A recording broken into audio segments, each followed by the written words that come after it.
అధిష్టానం సరికొత్త వార్తల ప్రపంచం. అధిష్టానం వాక్ స్వతంత్ర ప్రజాబలం. వెల్కమ్ టు అధిష్టానం టీవీ. ముందుగా బులెటిన్లోని హెడ్లైన్స్.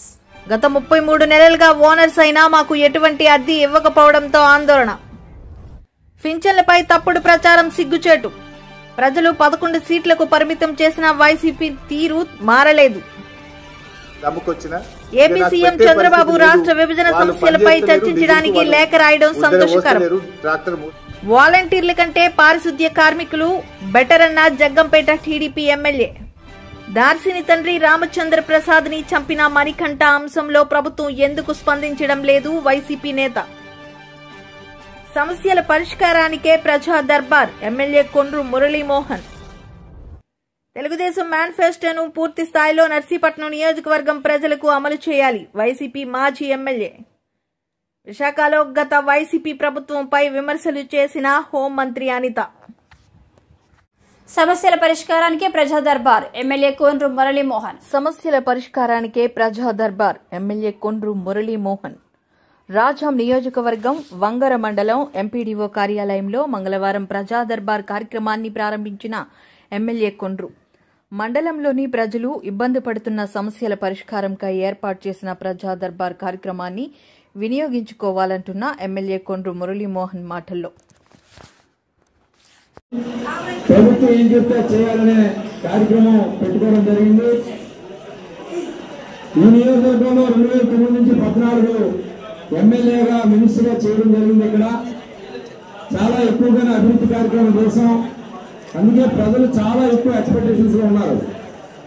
దయచేసి అధికారులందరూ కూడా అలర్ట్ గా ఉండి ఫైనాన్షియల్ కమిట్మెంట్ ఏవైతే ఉన్నాయో అవి నేను మరి అక్కడి నుంచి ప్రభుత్వం నుంచి తీసుకురావడానికి అన్ని విధాలు కృషి చేయడం కాదు, తేవడం జరుగుతుంది.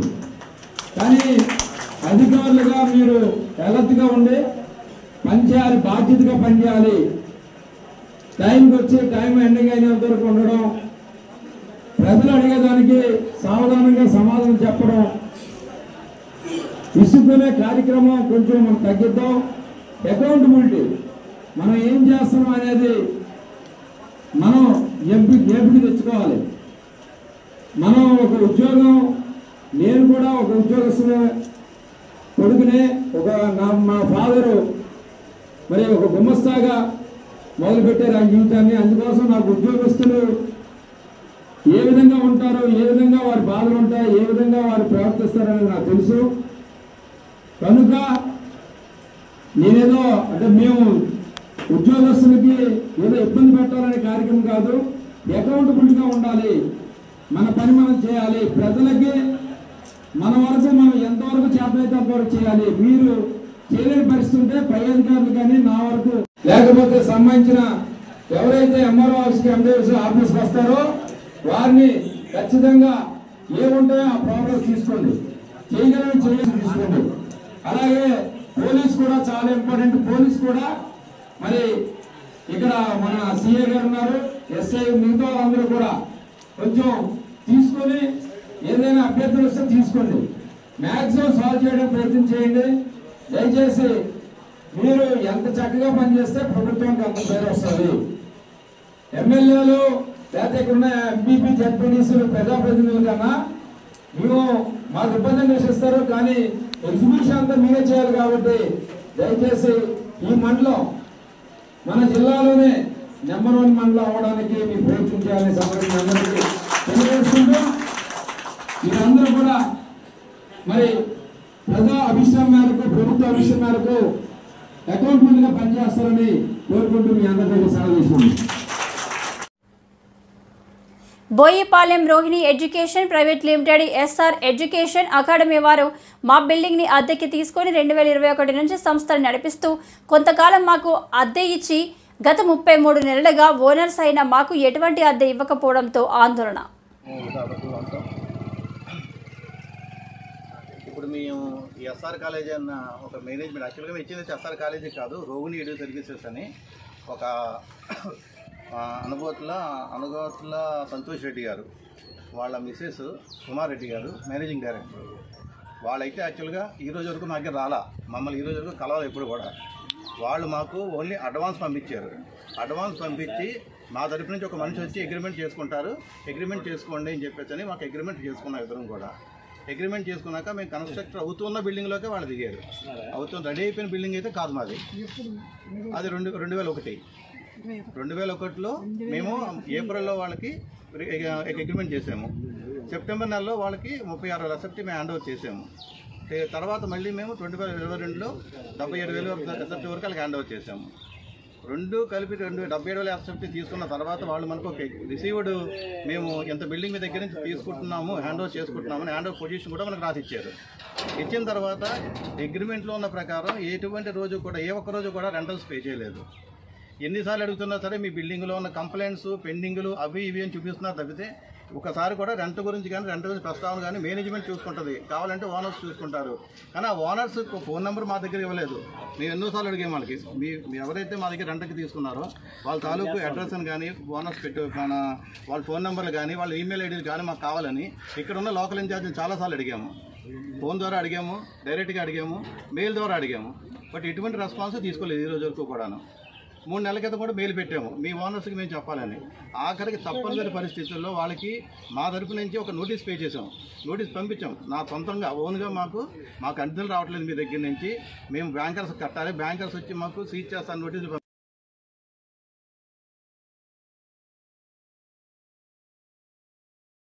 కట్టారు. మాకు ఇంకా 28 నెలల బాకీ ఉంది. ముందు మాకు బ్యాంకర్ నుంచి ప్రాబ్లం ఉంది. మిగతా పనులు మీకు ఎంతకైతే పూర్తి చేసి మేము ఇవ్వాల్సిన బాధ్యత ఉంది. అగ్రిమెంట్లో మేము రాసాము 5 ఫ్లోర్లు పూర్తి చేసేస్తామని. కాబట్టి అది 5 ఫ్లోర్లు పూర్తిగా వాళ్ళకి చేసి వచ్చే బాధ్యత మాకు ఉంది. అదే టైంలో వాళ్ళు తీసుకున్న బిల్డింగ్కి అద్దె కట్టాల్సిన బాధ్యత వాళ్ళకే ఉంది. అద్దె ఆపేసి బిల్డింగే కట్టమనంటే ఏ విధంగా కడతాం మేము? అంటే మేము అప్పులు తీసుకొచ్చి ఇలా కట్టించి ఆ తర్వాత వీళ్ళు వడ్డీలు లేకుండా వీళ్ళు ఇచ్చిన డబ్బులు తీసుకొచ్చి వాళ్ళు వడ్డీలు సరిపోతే మేము తీసుకొచ్చిన డబ్బు అది ఎంతవరకు సమంజసం అవుతుంది? దాన్ని కూడా అసలు మేనేజ్మెంట్ ఏమాత్రం అర్థం చేసుకోవట్లేదు. అన్ని విషయాల్ని మేము ఫిబ్రవరి 16వ తారీఖు పంపించాము ఒక లెటరు మాకు తెలిసినంత వరకును. మార్చి 8వ తారీఖుని వాళ్ళ ఇంటికి వెళ్ళాము. 2001 నుంచి మేము 2020 పెన్షన్లపై తప్పుడు ప్రచారం సిగ్గుచేటు. ప్రజలు 11 సీట్లకు పరిమితం చేసిన వైసీపీ తీరు మారలేదు అని టీడీపీ నేత జవహర్ అన్నారు. ఈ మేరకు ఈరోజు టీడీపీ కార్యాలయంలో మీడియాతో మాట్లాడారు. రాష్ట్ర ప్రజలు వైసీపీకి బుద్ధి చెప్పిన వాళ్ళ తీరు ఇంకా మారలేదని ఆయన మండిపడ్డారు. ఇంకో విధంగా పెన్షన్లు ఏ విధంగా పెంచారు, ఎంతమందికి ఇచ్చారు అనేది కూడా ఈరోజు చూస్తూ ఉన్నాం. రౌతు కొద్ది గుర్రం అని గతంలో జగన్మోహన్ రెడ్డి ఏదైతే చేశాడో అది చంద్రబాబు నాయుడు గారు చేయకుండా ఈరోజు 1వ తారీఖునే వాళ్ళకి అందరికి కూడా పెన్షన్ల పంపిణీ చేయడం అనేది చారిత్రాత్మకమైనటువంటి విషయం. అందులో అంతేకాకుండా సాక్షాత్తు ఒక ముఖ్యమంత్రి ఒక పేదవాళ్ళ ఇంటికి వెళ్ళి వాళ్ళకి పెన్షన్ అందజేసి వాళ్ళ కళ్ళల్లో ఆనందం చూసినటువంటి పరిస్థితి చూస్తూ ఉంటే ఈ రాష్ట్రంలో నిజమైనటువంటి ఆపద్బాంధవుడు ఎవరైతే ఈ పెన్షన్ల కోసం ఎదురు చూస్తూ ఉన్నారో, ప్రభుత్వ ఆసరా కోసం చూస్తూ ఉన్నారో వారందరికీ కూడా చంద్రబాబు నాయుడు గారు దేవుడైనటువంటి పరిస్థితి ఈరోజు మనం చూస్తూ ఉన్నాం. పెన్షన్లు అనేది జగన్మోహన్ రెడ్డి 5 సంవత్సరాల్లో 1000 రూపాయలు పెంచడానికి 750 రూపాయలు పెంచి ఆఖరి నెలలోనో 1000 పెంచినటువంటి పరిస్థితి. అదే చంద్రబాబు నాయుడు గారు కేవలం 18 రోజుల్లో 1000 రూపాయలు పెంచినటువంటి పరిస్థితి. అంతేకాకుండా పెన్షన్ చరిత్ర ఒకసారి తీసుకుంటే అన్న నందమూరి తారక రామారావు గారు 30 రూపాయల పెన్షన్ని ఆ రోజు వృద్ధులను చూసిన తర్వాత ఆయన ఇచ్చినటువంటి పరిస్థితి దేశ చరిత్రలోనే ఎక్కడా లేదని విధంగా ఆయన చేసినటువంటి పరిస్థితి. ఆ రోజు ఉన్నటువంటి పెన్షన్ 30 నుంచి 75 చేశాక 75 నుంచి 200 చేయటం, అదేవిధంగా 200 నుంచి ఒకేసారి చంద్రబాబు నాయుడు గారు 1000 రూపాయలు చేయటం, 1000 నుంచి 2000 చేస్తే జగన్మోహన్ రెడ్డి పూర్తిగా 5 సంవత్సరాల్లో ఆయన చేసింది. కానీ చంద్రబాబు నాయుడు గారు కాకుండా ఇతరులు చేసింది ఏదన్నా ఉంటే కేవలం 1100, 1200 రూపాయలు మాత్రమే పెంచినటువంటి పరిస్థితి. చంద్రబాబు నాయుడు గారు ఒక్కళ్ళే 2845 రూపాయల పెన్షన్ని ఈరోజు పెంచినటువంటి పరిస్థితి చూస్తూ ఉంటే ఎవరైతే పేదలు ఉన్నారో, ఎవరైతే వృద్ధులు, దివ్యాంగులు, అదేవిధంగా వితంతువులు ఉన్నారో వాళ్ళకి చంద్రబాబు నాయుడు గారు ఈరోజు పెంచినటువంటి పెన్షన్లు వాళ్ళు ఈ సమాజానికి బరువు కాదు, ఈ సమాజం యొక్క బాధ్యత, సమాజం బాధ్యత అంటే ప్రభుత్వం బాధ్యత అని ఆయన ఈరోజు వాళ్ళు తీసుకున్నటువంటి పరిస్థితి చూస్తూ ఉన్నాం. ఈరోజు ఆయన పెంచినటువంటి పెన్షన్లు ఎవరైతే ఏపీ సీఎం చంద్రబాబు రాష్ట్ర విభజన సమస్యలపై చర్చించడానికి లేఖ రాయడం సంతోషకర పరిణామమని ఎమ్మెల్యే హరీష్ రావు తెలిపారు. రాష్ట్ర విభజన సమయంలో లోయర్ సీలేరు పవర్ ప్రాజెక్టును ఏపీలో కలిపారన్నారు. ఖమ్మం జిల్లాకు చెందిన 7 మండలాలను ఏపీకి అప్పగించారన్నారు. దీనిపై రేవంత్ రెడ్డి చొరవ చూపాలని చంద్రబాబు అన్నారు. తెచ్చి పల్లెల్ని అద్దాల్లాగా మార్చారు. పట్టణాల్లో అద్భుతమైనటువంటి అభివృద్ధిని సాధించింది బీఆర్ఎస్ ప్రభుత్వం. గ్రామాల అభివృద్ధి దేశ అభివృద్ధికి మార్గదర్శకమని గ్రామాల్లో పరిశుభ్రత స్వచ్ఛత లక్ష్యంగా అనేక కార్యక్రమాలను బీఆర్ఎస్ పార్టీ చేపట్టింది. పల్లె ప్రగతి పట్టణ ప్రగతిలో భాగంగా ప్రతి సంవత్సరం కూడా 2 times డ్రైవ్ చేసేవాళ్ళం. ఒకటి వర్షాకాలం ప్రారంభంలో జూన్లో స్పెషల్ డ్రైవ్ ఉండేది. తర్వాత మార్చి నెలలో ఒక డ్రైవ్ చేసేవాళ్ళం. ఫిబ్రవరి మార్చిలో ఒక డ్రైవ్ చేసేవాళ్ళం. దాంతో గ్రామాల్లో చాలా అద్భుతమైనటువంటి ప్రోగ్రెస్ వచ్చింది. ముఖ్యంగా గ్రామాల్లో మీరు చూస్తే avenue plantation, nursery, dump yard, పిచ్చి మొక్కల తొలగింపు, వైకుంఠ ధామాల నిర్మాణము, వెజ్ నాన్ వెజ్ మార్కెట్ల నిర్మాణము, ఇట్లా చాలా చక్కగా గ్రామాలను మేము మా ప్రభుత్వ హయాంలో అభివృద్ధి చేశాం. కానీ 7 నెలల కాంగ్రెస్ పాలనలో పారిశుద్ధ్యం పడికేసింది. పట్టించుకోవాల్సినటువంటి ప్రభుత్వం ఇవాళ మొద్దు నిద్రపోతూ ఉంది. 7 నెలల్లో గ్రామ పంచాయతీలకు కాంగ్రెస్ ప్రభుత్వం వచ్చిన తర్వాత 7 పైసలు కూడా విడుదల చేయలేదు. నాట్ ఈవెన్ ఏ సింగిల్ పై. ఈ ప్రభుత్వం వచ్చిన 7 నెలల్లో గ్రామ పంచాయతీలకు నయా పైసా కూడా విడుదల చేయలేదు. ఆ రోజు కేసీఆర్ గారు ప్రభుత్వం ఉన్నప్పుడు పల్లె ప్రగతి కింద టంచన్ల ఎట్లయితే ఉద్యోగస్తులకు జీతాలు పడ్డాయో ప్రతి పల్లెకు కూడా జనాభా ప్రాతిపదికన నిధులు ఇచ్చాం. పట్టణాలకు నిధులు ఇచ్చాం. ప్రతి నెల పల్లె ప్రగతి పట్టణ ప్రగతి కింద గ్రామ పంచాయతీలకు మున్సిపాలిటీలకు బీఆర్ఎస్ ప్రభుత్వం నిధులు. వాలంటీర్ల కంటే పారిశుద్ధ్య కార్మికులు బెటర్ అన్న జగంపేట టీడీపీ ఎమ్మెల్యే జ్యోతి నెహ్రూ. గ్రామాల్లో వాలంటీర్లకి బదులు 10,000 రూపాయలు ఇచ్చి పారిశుద్ధ్య కార్మికులను నియమించుకోవాలని ఉచిత సలహా. వాలంటీర్స్ పనులన్నీ సచివాలయం ఉద్యోగులతో చేయిస్తామని హింట్. గ్రామాలు పరిశుభ్రంగా ఉండాలి అంటే వాళ్ళ ఏదైతే వాలంటీర్లకు ఖర్చు పెడుతున్నటువంటి మా నాయకుడు 10,000 ఇస్తా అన్నాడు వాలంటీర్. నేనేమంటానంటే ఆ 10,000 శాలరీ ఇచ్చి ప్రతి గ్రామాన్ని బట్టి 5గురిని 6గురిని 10 మందిని 12 మందిని 15 మందిని ఆ పంచాయతీ యొక్క వైశల్యాన్ని బట్టి ఈ 15,000 రూపాయలు శాలరీ ఇచ్చి స్కావెంజర్స్ వేసినట్టయితే మనం దుర్గంధం నుంచి బయటపడతాం. పరిశుభ్రమైనటువంటి గ్రామాలుగా తయారు చేసుకోవడానికి అవకాశం ఉంటుంది. దానికి ఖర్చు పెట్టండి. మనకు సచివాలయ సిబ్బంది ఉన్నారు బ్రహ్మాండంగా, వాళ్ళతో సర్వీస్ చేయించుకుందాం. గ్రామాల్లో వాళ్ళకి కాపలా కుక్కల్లాగా తెలుగుదేశం ఎన్డీఏ కార్యకర్తలు ఉన్నారు తప్పు జరగకుండా కాసుకోవడానికి.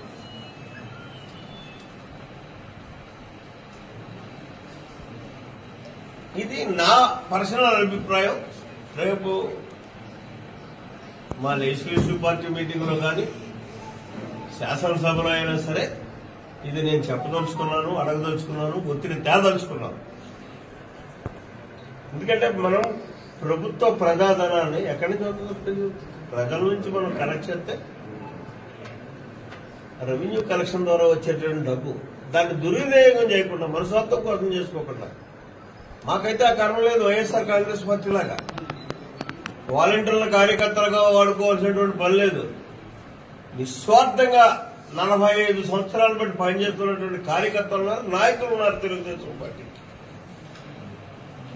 కాబట్టి వాళ్ళకేం డబ్బులు ఇవ్వక్కర్లేమే. ఆ పని మా పార్టీ పని వరకు వాళ్ళు నిస్వార్థంగా పనిచేస్తారు. గ్రామాలను పరిశుభ్రంగా ఉంచుకోవడం కోసం మీరు ఎలాగా ఖర్చు పెడదామని అనుకుంటున్నారు. కాబట్టి ఆ 10,000 రూపాయలు స్కావెంజర్స్కి ఇచ్చి వాళ్ళకి పని చెప్పినట్టే వద్దు. మనం ఇందులో ఎవరైనా దార్శిని తండ్రి రామచంద్ర ప్రసాద్ని చంపిన మణికంఠ అంశంలో ప్రభుత్వం ఎందుకు స్పందించడం లేదు? టీడీపీ కార్యకర్త గడ్డ మణికంఠ అని తెలుస్తుంది. సోషల్ మీడియాలో ఫొటోస్ కనిపిస్తున్నాయి. నగరం నడిబొడ్డున మర్డర్ జరిగితే టీడీపీ నేతలు ఒక్కరు స్పందించలేదు అని వైసీపీ నేత పోతిన మహేష్ ప్రశ్నించారు. స్పందించకపోవడానికి కారణం ఇవేమి మేము సొంతంగా చెప్తున్నటువంటి మాటలు కాదు. గడ్డం మణికంఠ మీరు చూస్తూ ఉంటే కేశినేని చిన్ని గారితో వారు దిగినటువంటి ఫోటో, మణికంఠ దిగినటువంటి ఫోటో. మరొక ఫోటో కేశినేని చిన్ని గారితో ఉన్న ఫోటో మొన్న ఎలక్షన్ సందర్భంగా. మరొక ఫోటో చూడండి, కార్పొరేషన్ ఎన్నికల సందర్భంగా మణికంఠ చంద్రబాబు నాయుడు గారు ప్రచారం చేస్తున్నటువంటి సందర్భంలో ఆయన సెల్ఫీ తీసుకున్నటువంటి ఫోటో. కాబట్టే మేము చెప్తా ఉన్నాం, గడ్డం మణికంఠ ముమ్మాటికి తెలుగుదేశం పార్టీ సానుభూతి పరుడే. అతను ప్రేమోన్మాదే. ఇతను దర్శిని తండ్రి శ్రీరామ్ చంద్రమూర్తి గారిని అత్యంత దారుణంగా, కిరాతకంగా నడి రోడ్డు మీద అత్యంత పాశవికంగా చంపేసిన ఇంతవరకు రాష్ట్ర ప్రభుత్వం స్పందించలేదు. ఒక యువతకి ఇంత దారుణం జరిగితే హోంమంత్రి అనిత గారు కూడా స్పందించరా. ఈ ఘటనకి కోతవేటు దూరంలో డిప్యూటీ సీఎం పవన్ కళ్యాణ్ గారి క్యాంపు కార్యాలయం కూడా ఉంది. కనీసం వారు కూడా స్పందించలా. ఇంతకన్నా అన్యాయం ఏమైనా ఉంటుందా? విజయవాడ నగరం నడిబొడ్డున దర్శిని కుటుంబానికి తెలుగుదేశం మేనిఫెస్టోను పూర్తి స్థాయిలో నర్సీపట్నం నియోజకవర్గం ప్రజలకు అమలు చేయాలని, లేని పక్షంలో రాబోయే రోజుల్లో ప్రజల తరపున శాంతియుత పోరాటం చేస్తాం. ఉమాగ్య శంకర్ గణేష్. ఈరోజు నర్సీపట్నం నియోజకవర్గం సంబంధించి మరి తెలుగుదేశం ప్రభుత్వం ఉమ్మడి మేనిఫెస్టో సందర్భంగా మరి ఏదైతే మాట ఇచ్చారో మీరు పెన్షన్ సంబంధించి 7,000 రూపాయలు ఈరోజు ఇవ్వడం జరిగింది. చాలా సంతోషం. అంటే 4,000 రూపాయలతో పాటు గత 3 నెలలకు సంబంధించిన 3,000 రూపాయలు కూడా 7,000 ఇవ్వడం జరిగింది. అలాగే వికలాంగులు కూడా 6,000 రూపాయలు ఇస్తామని చెప్పారు. వాళ్ళు కూడా చాలా మంది వికలాంగులు అనుకున్నారు ఏంటంటే 6,000తో పాటు గత 3 నెలలది కూడా ఏ విధంగా 1,000 రూపాయలు చొప్పున ఇచ్చారో అదే విధంగా 3 3 9,000 ప్లస్ 6,000 కూడా 15,000 ఇస్తారని చెప్పి చాలా మంది అనుకున్నారు. మరి 6,000 ఇచ్చారు వాళ్ళు. మరి వాళ్ళందరూ కూడా మరి చాలా బాధపడుతున్న సంగతి మరి మీ ద్వారా తెలియపరచడం జరుగుతుంది. అయితే ముఖ్యంగా అలాగే అన్న క్యాంటీన్ల గురించి కూడా మరి పెట్టడం జరిగింది. త్వరలో కూడా ఆ కార్యక్రమం చేస్తారని చాలా సంతోషం అండి. అయితే మీ ద్వారా కోరేది ఏంటంటే గతంలో కాకుండా ఈ అన్న క్యాంటీన్లు అనేది 5 సంవత్సరాలు కూడా పెట్టాలని చెప్పి మేము కోరుతున్నాం నర్సీపట్నంలో. ఎందుకన్నానంటే ఆనాడు 2014లో వాగ్దానం చేసి 2014 నుంచి 19 వరకు కూడా 5 సంవత్సరాలకు కూడా పెట్టలేదు. నర్సీపట్నంలో కేవలం ఒక 6 నెలల ముందు 2019 ఎన్నికలు వస్తున్నాయి కానీ ఒక 6 నెలల ముందు పెట్టారు తప్ప 4.5 సంవత్సరాలు పెట్టలేదని సంగతి మీ ద్వారా తెలియపరుస్తాను. మళ్ళీ అలాగే 2019లో ఇక్కడ నర్సీపట్నం తెలుగుదేశం పార్టీ ఓడిపోయేసరికి మరి 5 సంవత్సరాలు కూడా మరి అల్లిపూడి వెళ్ళిపోయారు. 4.5 సంవత్సరాలు అల్లిపూడిలో ఉండి ఒక 6 నెలల ముందు వచ్చి మళ్ళీ అన్న క్యాంటీన్లు పెట్టారు. అంటే ఈ విధంగా కాకుండా ఈ 5 సంవత్సరాలు సరే తెలుగుదేశం ప్రభుత్వం అధికారంలో ఉంది కనుక ఈ 5 సంవత్సరాల సరే నర్సీపట్నంలో పూర్తి స్థాయిలో అన్నా క్యాంటీన్లు పెట్టాలని చెప్పి మేము మరి మీ ద్వారా మరి కోరడం జరుగుతుంది. ఇదే కాకుండా మరి ఈ రోజు నర్సీపట్నంకి సంబంధించి మేము మాట్లాడేది ఏంటంటే మరి చాలా మంది ఎదురు చూస్తున్నారండి. ఇప్పటికే పిల్లలందరూ కూడా మరి స్కూల్కి వెళ్తున్నారు. ప్రతి ఒక్కరు కూడా మరి ఏదైతే తల్లికి వందనం అనే కార్యక్రమం ద్వారా ప్రతి ఇంట్లో కూడా ఎంతమంది. విశాఖలో గత వైసీపీ ప్రభుత్వంపై విమర్శలు చేసిన హోంమంత్రి అనిత గత 5 సంవత్సరాల్లో రాష్ట్రంలో ఉన్న జైలు చాలా దారుణంగా ఉన్నాయని ఈరోజు విశాఖలో అరిలోవలో ఉన్న జైలును సందర్శించడం జరిగింది. ఈ మేరకు హోంమంత్రి మీడియాతో మాట్లాడుతూ